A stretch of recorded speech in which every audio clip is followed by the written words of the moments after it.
अवधूत चिंतन श्री गुरुदेव दत्त. जय गजानन.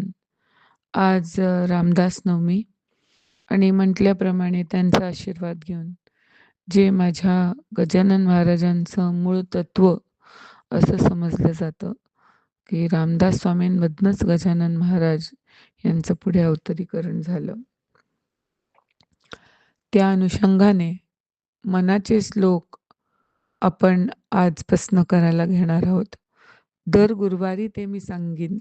पण कारण आज रामदास नवमी आहे, तर ज्यांनी हे लिहिलं, ज्यांनी मनावर शिस्त मनाला लावायची व मनाला डिसिप्लिनमध्ये ठेवण्याकरता, शिस्तबद्ध ठेवण्याकरता, मनाचा निग्रह करण्याकरता, मनावर कंट्रोल करण्याकरता, जे आपल्याला मार्ग दाखवला त्यांच्या स्वानुभवाने, त्या अशा श्रेष्ठ माझे सद्गुरूंचं मूळ तत्व रामदास स्वामी यांना नमस्कार करून, गणपतीला नमस्कार करून मी आज याला प्रारंभ करत आहे. जसं सगळ्यांना माहितीच आहे, की गणपतीला सगळ्याही कुठल्याही काम असू दे, त्याच्यात पहिले गणपती हे प्रथम पूज्य आहेत. त्याच अनुषंगाने श्री रामदास स्वामी समर्थांनी देखील गणपतीचीच आराधना पहिले केलेली आहे. त्यांचा पहिला जो श्लोक आहे मनाचा, तो असा आहे: गणाधीश जो ईश सर्वा गुणांचा, मुळारंभ आरंभ तो निर्गुणाचा, नमो शारदा मूळ चत्वार वाचा, गमो पंथ अनंत या राघवाचा. जसं की सगळ्यांना माहितीच आहे, जर का सर्वसाधारण भाषेमध्ये तुम्ही घेतलं, तर एखादा सर्वसाधारण व्यक्ती असं समजेल की इथे गणपतीची, शारदेची आणि स्वतःच्या म्हणजे रामाची त्यांनी स्तुती केली आहे, त्यांना वंदन केलं आहे आणि मग सुरुवात केली आहे. पण जर का इन डेप्थ बघायला गेलो, तर ह्याचा जो अर्थ आहे तो असा आहे: गणाधीश जोधी ईश सर्वा गुणांचा. आपल्याकडे जे गुण आहेत ते सत्वगुण, रजोगुण आणि तमोगुण या तिन्ही गुणांचा जो मालक आहे. गण बघायला गेलं म्हणजे गणाधीश या शब्दात हे लपलेलं आहे. ते गण बघायला गेलं तर देवगण, मनुष्यगण आणि राक्षसगण या तिन्ही गणांचा जो स्वामी आहे.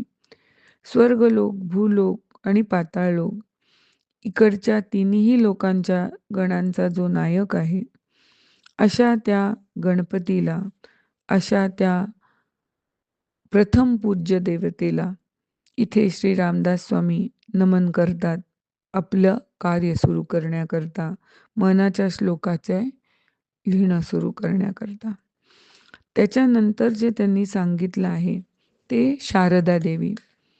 तर मुळारंभ आरंभ तो निर्गुणाचा. इथे खूप लोकांचा असा गैरसमजूत होते की अ, गणपती हा मुळारंभ म्हणून तो निर्गुण तत्व त्याची पूजा केली असं नाही आहे. ह्या दुसऱ्या ओळीमध्ये मुळारंभ आरंभ तो निर्गुणाचा ह्याच्यात 2 गोष्टी दडलेल्या आहेत. एक पहिली गोष्ट म्हणजे अं, निर्गुण तत्व हे मेन आहे. त्यांनी सगुण रूपं धरली. कारण मनुष्याला त्याच्यापर्यंत पोचायला, त्याची साधना करायला सोपं वाटावं म्हणून. तर या मूळ आरंभ हा जो निर्गुण तत्व आहे, त्याला त्यांनी नमन केलेलं आहे. त्याच्यानंतर त्यांनी सांगितलंय नमो शारदा मूळ चत्वारी वाचा.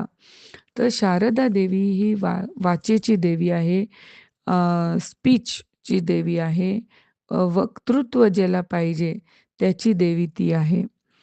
तर आता कुठलीही जी गोष्ट निर्गुण आहे, तिला सगुणामध्ये आणण्याकरता वाचेचा प्रयोग लागतो. बोलणं गरजेचं आहे. बोललं की ते तुमचं निर्गुणातनं सगुणात उतरतं. जसं आता तुमच्या मनात पण कुठला विचार येईल, तर तो निर्गुण आहे. पण तुम्हाला त्याला जर का एक्सप्रेस करायचा तर तो विचार तुम्ही शब्दामार्फत जेव्हा एक्सप्रेस करतात, तेव्हा ते सगुणात उतरतं. तर ही जी शारदा देवी आहे, वाचेचे हे 4 मूळ अ, प्रकार आहेत. तर त्याच्यामध्ये परा, पश्यंती, मध्यमा आणि वैखरी. या मूळ 4 ज्या अ, वाणीच्या भाग आहेत, त्या 4ही वाणींची जी अधिपती आहे, अशा त्या शारदा देवीला मी नमन करतो, असं ह्याच्यात म्हटलं गेलंय. दुसरी गोष्ट म्हणजे परमात्म्याचं स्तवन, भजन, प्रवचन हे सगळं जर का किंवा ग्रंथ हे काहीही जर का आपल्याला शक्य करायचं असेल, तर त्याच्याकरता ह्या देवीचा आशीर्वाद हा मेन आहे. त्याच्यानंतर ते म्हणतात, "गमू पंथ अनंत ह्या राघवाचा." तर गमू पंथ अनंत या राघवाचा. इथे पंथ म्हणजे सगळ्यांना माहितीच आहे, की तो पाथ आहे. गमू म्हणजे चालायला पाहिजे आणि राघवाचा ह्याच्याकरता, की राघव म्हणजे राम. राम हे त्यांचे गुरु होते. राम हे सगुण रूपात पण होते, शरीर स्वरूपात त्यांनी अवतार घेतला होता. त्यामुळे ते गुरु आणि सद्गुरू या दोन्हीही रूपामध्ये त्या काळामध्ये ते पूजल्या जात होते. जसं आत्ता आपण कलियुगात सांगतो, की ज्यांना गुरूंची माहिती नाही, त्यांनी आपल्या सद्गुरू म्हणून श्रीपादांची पूजा करावी. तसं त्या काळामध्ये राघव आणि म्हणजे रामराया आणि कृष्ण यांची गुरु म्हणून पूजा सांगितल्या जायची. तर त्या राघवाच्या मार्गावर, सद्गुरूंच्या मार्गावर आपल्याला चालायचं आहे. कोणता मार्ग चालायचा आहे? अनंताचा. अनंत म्हणजेच देव. अनंत म्हणजे ती चिरशक्ती. अनंत म्हणजे ती निर्गुण शक्ती. ज्याच्यापासनं हे सगळं निर्माण झालं, त्याचा मार्ग चालायचा आहे. आणि म्हणून गमूपंथ अनंत या राघवाचा. ह्याच्या व्यतिरिक्त ह्याचा एक खूप आध्यात्मिक डीप अर्थ होतो, जो सहजा लोकांच्या लक्षातच येत नाही.